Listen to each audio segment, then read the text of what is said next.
if cyber attackers really could hack into the power grid, hack into our communication system, use Tesla's automated driving to intentionally clog up all the roads. They're dropping flyers in one town saying Allah Akbar, making it look like it's from the Middle East, and in another town making it look like it's the North Korean. So in that sense of confusion, misinformation, a disaster of this scale would be so bad. Stop doom scrolling because shit's kicking off. Because this week it's Leave the World Behind, written and directed by Sam Esmail, starring Julia Roberts, Ethan Hawke and Kevin Bacon, and based on the novel of the same name by Ruman Alam. A family's weekend away turns to chaos as it may or may not be the end of civilization itself. It's kind of become customary that every year Netflix goes into the Christmas period and tries to have a benchmark film, kind of like their big film of the year. And interestingly, it tends to be a big epic horror/disaster film, but with a art house kind of vibe to it. And this year's no different. Now, it's been hit and miss, Bird Box pissed a lot of people off. It was shit, Nice idea. I actually don't have a problem with a film that doesn't end up showing or revealing anything. Could be very ambiguous. But something about Bird Box just annoyed everyone. This time, again, we're starring Julia Roberts. This is an interesting film. It's written and directed by Sam Esmail, who, is known for Homecoming and Mr. Robot. I love this guy's work. And I feel like the fact that I know what his previous TV series and films are like, it set me up to not be as disappointed and pissed off with this film as a lot of people have been. He's a guy that comes up with a crazy, interesting premise only so that he can see what it does to the characters, because characters is always his main focus. He's not that into plot. It's nearly just an ends to a means to get into the characters and explore the characters. But that can be frustrating because the premises and scenarios he thinks up and gets his characters into are fucking interesting. They're fascinating. And it can be disappointing and sometimes feel like he's left money at the table in terms of not fully exploring and making the most of the premises and the setups that he has in his films. It can be quite dissatisfying. And a lot of people had that reaction to this film. What did you think of it? Well, you suggested this. Like, your exact message said, look, I've just watched Leave the World Behind on Netflix. It's bad and good. So it'd be great to discuss on the show. So I was like, you know what, okay. I tend to steer clear of these kind of Netflix things because I find them to be very, very recycled, and the hype train goes into overdrive. I remember Bird Box, it was just talked about to the point of I was so oversaturated with it. I was like, I can't even bother to watch it. Now, straight away, it annoyed me from very much the first opening scenes. It sets it up that they're going on vacation to this nice place, and then bang, these opening credits come on with some generic rap tune and all this flashing, and I'm like, oh, for fuck's sake. Very odd choices of music at times. Yeah. Which sounds like a pretty superficial problem, but movies are almost entirely a superficial kind of medium. It's the surface level is how they convey it. So it just, I don't know, it was just odd. It really took me out of it. It'd be very sort of generic pop songs. Cut immediately from that to intense moment with really intense music. From the very opening scene, the way Julia Roberts delivers a monologue about fucking hating people and the way the camera zooms in, it tells you straight away they're going for comedy, wink and a nod at the audience. It's satirical, but even still, I don't know, the music choices just a lot of the time were just poor. In terms of the tone the film had and maintaining that tone, they really disrupted it. Maybe that's what he was going for and he wanted to disrupt it, but I don't know, it just didn't, it felt jarring for me. Yeah, and I think one of the reasons I struggle with Netflix's own content, their budgets are now stratospheric, aren't they? Sometimes I think that it's the whole film or the whole everything about it is too polished. You can tell the production value is up there because the budget they have, the sets they have, especially when we talk about the house later, everything is to the minute detail, perfect. And sometimes I don't like that. It doesn't feel like authentic filmmaking to me. It feels forced. I felt that a little bit about this film. Am I being silly here? Do you get where I'm coming from? I mean, I agree with you in general for Netflix films. The thing is, this is a Sam Esmail production, and he's always on point with his direction and the way he puts something together. and he has quite a detached style. A lot of time the characters can, and the style of acting can feel quite detached, but I actually find it very believable. You know, most of the time people aren't bursting into tears or getting very dramatic. You know, it's not very silent movie-esque expressions going on. People are quite numb and are quite restrained and are bored most of the time. And I feel like people in his films kind of feel bored a lot of the time.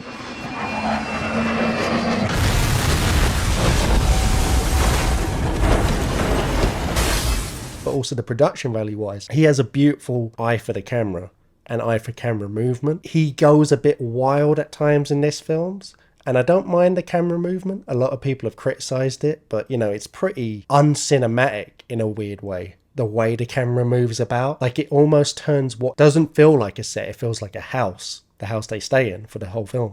And he makes it feel 100% like a set, the way the camera moves about it, if that makes sense. Yeah.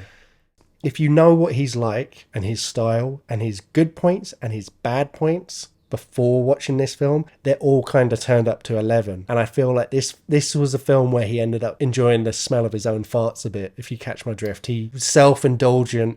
I actually think the critical backlash against this will be good for him, hopefully, because sometimes you just need to be put back in your corner a little bit and say, calm down. You still have to be entertaining. You can't have monologues that go on for half an hour that have nothing to do with anything. It felt like the film thought it was a lot more clever than it actually was. It felt like a really flabby first draft. I get that he adapted it from a novel and he was faithful to the novel for the most part, but parts of it were just downright amateurish and childish. Like, you know, the whole thing with the animals know that there's some sort of apocalypse going on and they're trying to give us a message. Like there was moments in the film that I honestly thought were embarrassingly poor. Like, you know, later on where Julia Roberts and the girl are screaming at the deer and it's like the main stag deer's rolling up to start talking to him. Fucking, I was just like, are you being sick? I couldn't believe what I was seeing. But there's sequences in the film that show Sam Esmail at his absolute best.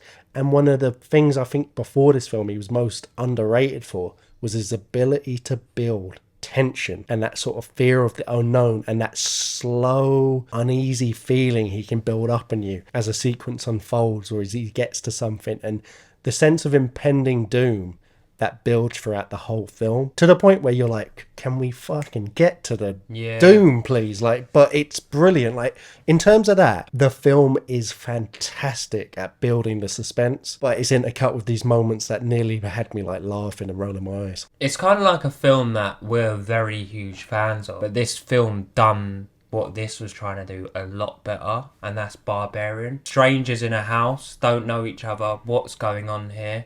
Barbarian built that tension a lot better. Great connection, actually, yeah. But again, this is adapted from source material of a book. Like, if he's been faithful to the book, then that's fair play, you know.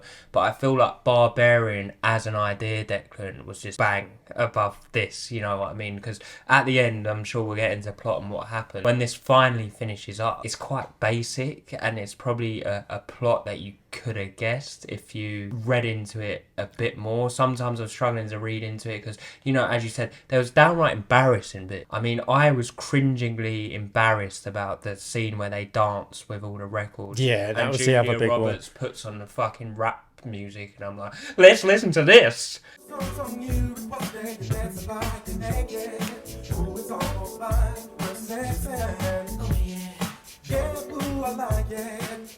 And it's like, oh, for fuck's awful. sake. Yeah, like, I've seen a lot of films, terrible films. I've seen The Room, you know, stuff like that. There was some bits in this that reminded me of the level of The Room. And the thing is, like, you know, you can say, if you love those moments, and you can say, like, oh, he was going for this, you don't get it, blah, blah, blah. Yeah. I don't care, because you can enjoy quite complex films as a child that are going over your head, because the directing is so on point that it transmits whatever the idea is to you, even if you're too young to really comprehend it. You get the feeling that he's trying to invoke, and whatever feeling he was trying to invoke in you in those moments with the deer or the dancing fucking did not work.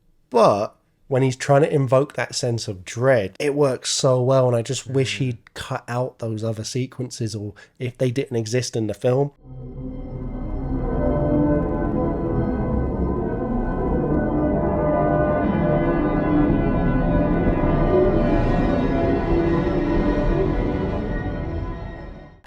It's interesting. It's basically an anti-disaster film. Obviously, we do a show together, so I was always going to talk to you about it at some point, even if we weren't going to review it. But part of the reason that I started thinking about you was I remember you talking about doing something at work where it was like a what to do in case of a disaster explanation seminar. And the guy was saying, if someone ran in here right now and said the building's about to explode, none of you would rush out of your seats. Maybe one person would, but the vast majority would sit there looking around, looking for some sort of like authority or figure to emerge out of the rest of the crowd to explain, yes, this is happening, run away. You would take 10, 20, 30 seconds longer to get what's going on, to properly accept it. And that's what I felt like this film was about. It was trying to examine that part of human nature and why a disaster of this scale would be so bad. If cyber attackers really could hack into the power grid, hack into our communication system, use Tesla's automated driving to intentionally clog up all the roads so we can't go anywhere, we can't communicate with anyone, we have no information, then intentionally, like we see with the drones later, they're dropping flyers in one town saying Allah Akbar, making it look like maybe it's from the Middle East, and in another town making it look like it's the North Korean. So in that sense of confusion, misinformation, seeing this all unfold when you're you're not in a city, you're far away from it all. Your phones don't work, everything's disconnected. Death to America. What? Death to America. I mean, I don't know what the rest of this means, but this part, it definitely means death to America. I remember from a game I was playing.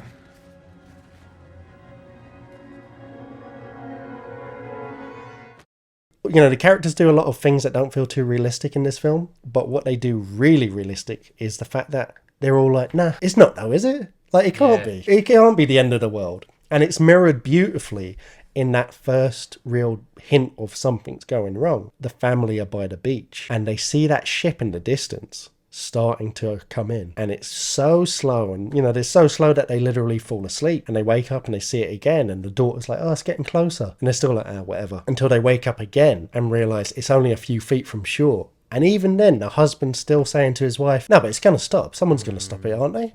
And it takes them a while to really accept what's going on. And it's the same thing throughout the movie. People just aren't accepting what they're seeing. No, come on. It's going to stop. It's got to. Right? Wake up. Archie, come on, bud. Yeah, help us back up. Leave it already. Why? Holy fuck. Jeez, Archie, let's go.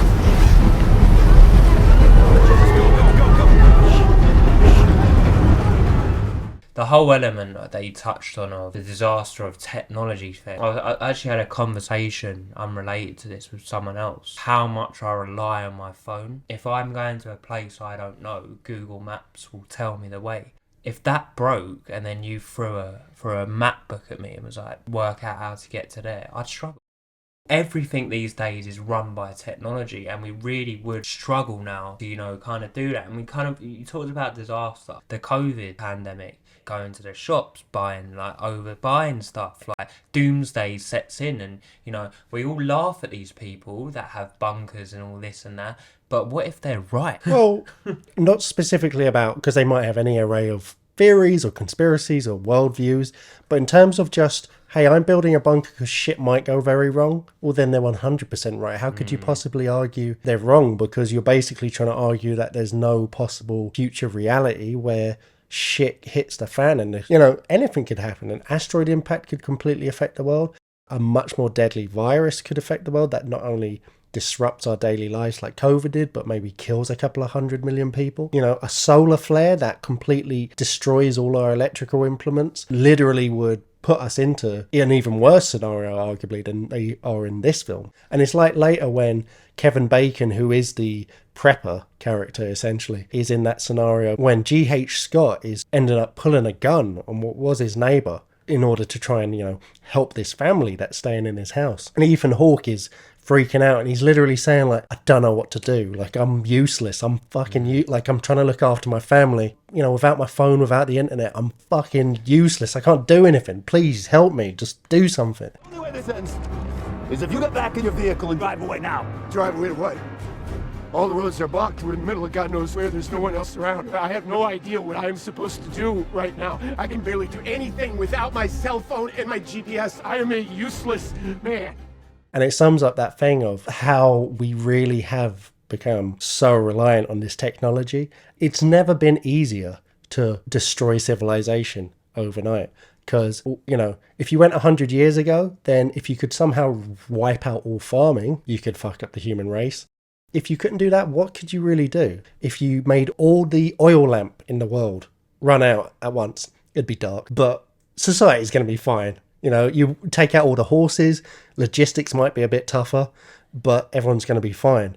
Nowadays, if you really wiped out every piece of electrical equipment on Earth at once, we are going back to the Stone Age. But then again, you've also got to factor in, back in those times, people were harder. This generation is a bunch of pussies, man, who wouldn't have a clue of what to do. You know, what I liked about that scene with the neighbours, them all together, is he's offering him money and he's like, well, money's going to be no use later on, you know. And then, like, it's like the game Fallout, which I found very interesting. Big fan of Fallout, post-nuclear apocalyptic, of course. The currency they trade, all money's gone out the window, is bottle caps, is the form of currency. So they all trade that because metal doesn't erode and all this and that. So it's very, very clever.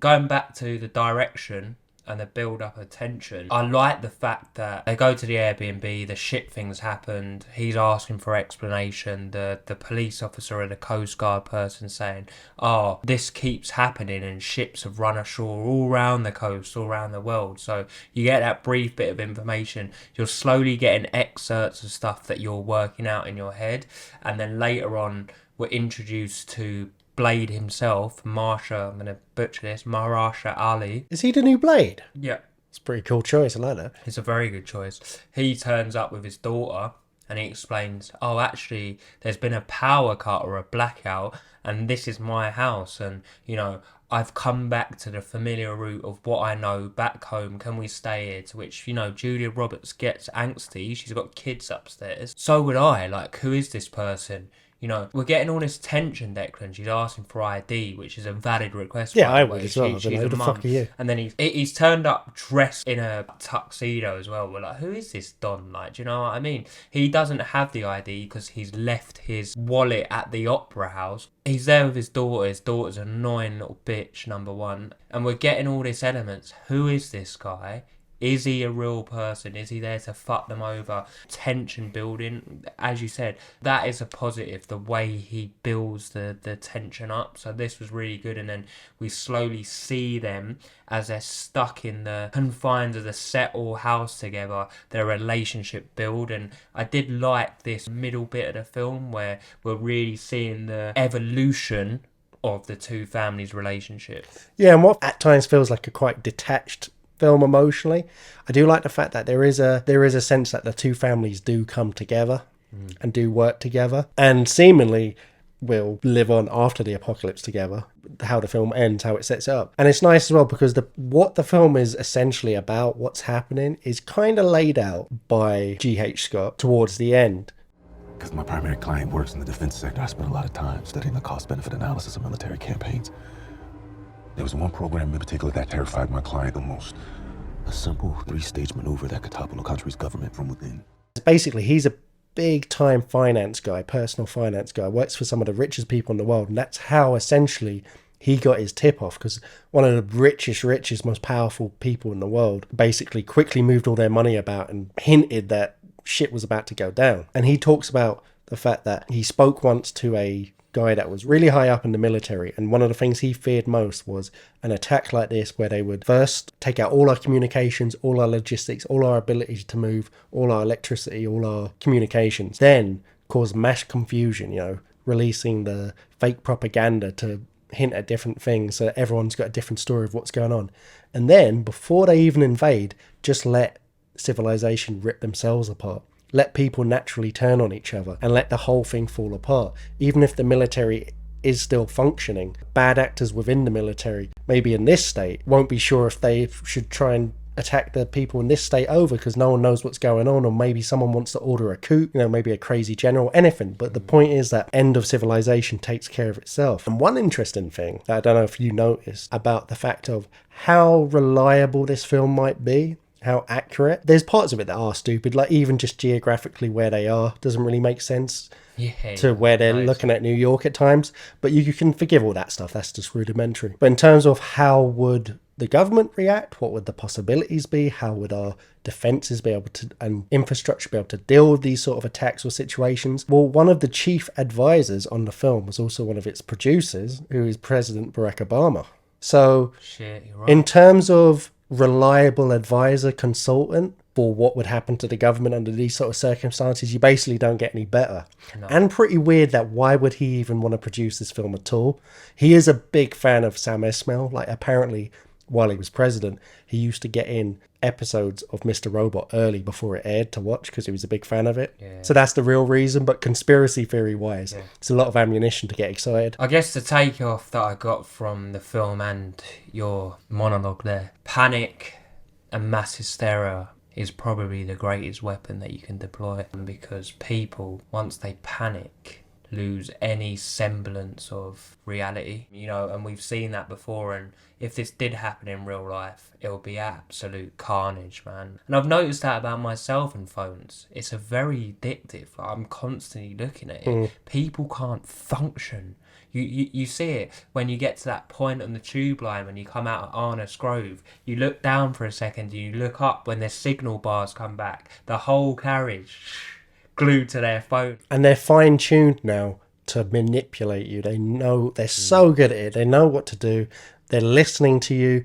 We all know that you mention a product, you'll see an ad for it. That's just the tip of the iceberg. What is really going on? To what extent are they now manipulating us through our phones? And me too. Like, I'm no better. Like, I'm fucking always on my phone, like looking at Arsenal and football and stuff, film news, whatever. But what is to the extent of which they're able to control us and manipulate our actions through our technology? Maybe it'd be a good thing if it all fried. So you see the evolution of the family dynamics between both of them. It starts off with them being very standoffish with each other and hating each other, to becoming friends with each other and helping each other out. We get some weird sequences in it where the son's teeth fall out. Stop doing that. Clay!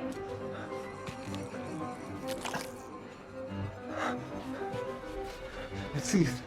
Clay! What's happening to me? What is it? What the fuck? Exactly what I said. My teeth just, they feel weird. Because another, in the conspiracy theorist in me, it reminded me of the back in the day when they used to talk about HAARP, which is this American government program, which is basically to do with, I think it stands for like high frequency aerial resonance radio waves, something crazy like that. But the point is that it's this thing that's supposed to have en masse radio waves that is trying to, I guess, use it as a weapon. It's not obviously officially known what it's being done for, but it's creepy. I get a feeling that the scenes in this film where you get the sound, which is just this overwhelming sound that's heard and felt everywhere, that seems to come from the sky and seemingly cause maybe radiation poisoning or some kind of other damage that is affecting the sun worst and first.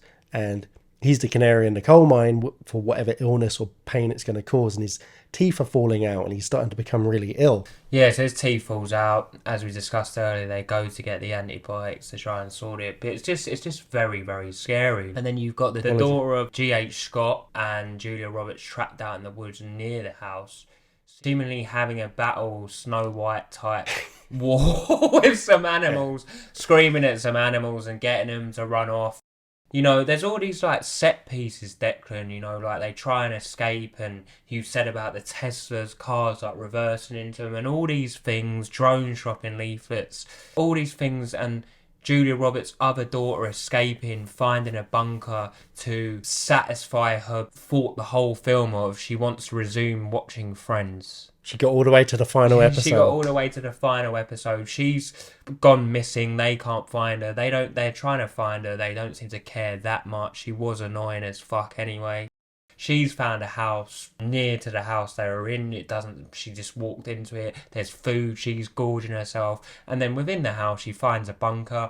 And what's on the shelf? Some DVDs of Friends, which she puts in. When the daughter sees the Friend DVD, it kind of zooms out. You talked about the relative geography of it. It didn't make any sense whatsoever. It zooms out, and they're literally a stone throw away from what is New York, I believe, and New York's in flames, machine guns are going off. So society, civilization has crumbled, and the film ends with the daughter putting on Friends, and then it ends with the Friends theme tune. And I was just like, what the flying fuck, like. Now, in terms of the Friends thing, when I first watched it, I had the exact same reaction. I was like, really? What? Why have you done that? Why have you cock teased me this whole film for that? But it's kind of genius for a couple of reasons. First of all, the daughter, her whole anguish in the film is kind of nearly separate from the apocalypse happening. We see it start before anyone else. It's in the first 2 minutes when she's in the car and Friends, the final episode, stops working. Yeah. And she spends the rest of the film, her only motivation, she's not trying to survive, she's just trying to watch Friends. She doesn't care about anything else. She's like, fuck it. No one's nice to me. Everyone just treats me like shit. I don't even like my family. Everyone thinks I'm a dick. I just want to watch Friends. They make me feel good. What she goes through in the film basically gets transferred to us with the ending, because it just ends with her finally getting to watch Friends, and we're like, but what about what happened? Was that a nuclear bomb, or was it just a normal bomb, or is New York gone, or are they gonna make it to the bunker? Did she lock the door behind her, or are they all gonna live forever and become friends, or are they even gonna see each other again? Are the deer gonna come back and fucking stop tap dancing or something? And it transfers it to you. Now, I'm not saying that's good or entertaining or a satisfying way to end the film. I'm just saying it is kind of clever. It is kind of funny that he did that. It's audacious. You got to give him that. It's a ballsy move. I mean, there is certain elements here that maybe would call for a sequel, like endings which are left open. But I would personally rather not have to be put through that. My thoughts on this film are... Actually, before I say that, you talked about Netflix's big budget Christmas bonanzas, Mrs. Are there any that have actually been hits? I loved Don't Look Up. Oh, that was good. Which, again, they're always... Yeah, that was good. They seem to have a recurring theme of bringing out an anti-disaster film. A clever... unconventional disaster film. Is interesting, actually. It seems to be anti-disaster and a take on the current state of the human condition every single time. Just in time for Christmas. Yeah, just in time for Christmas. My thoughts on this film, Declan, are very well made in terms of direction, effects, production value, good cast, but I just didn't feel invested in it. I just didn't feel like we talked about a very long engagement. I just didn't feel in touch with the characters enough to care whether they survived or died during this apocalyptic scenario. And that, for me, made me not really particularly like this film. In fact, I actually struggled to get through some elements of it that I talked about before, like the dancing scene. If I didn't have to complete this review, I probably would have said, fuck it, I ain't finishing this. I've had enough. It was well made, Declan. It could have been a lot better, I think. You don't recommend it? Me personally, no. I don't recommend it. Cool. So, if you're the kind of person where a small scene or something out of place totally ruins an experience for you and you're just going to feel like it was a waste of time, then absolutely stay a million miles away from this film. Because 2 hours and 20 minutes, and I'd say a good hour and 40 of those minutes are fantastic. One of the most interesting, gripping psychological thrillers, the paranoia of what happens during a disaster situation I've ever seen. Brilliant.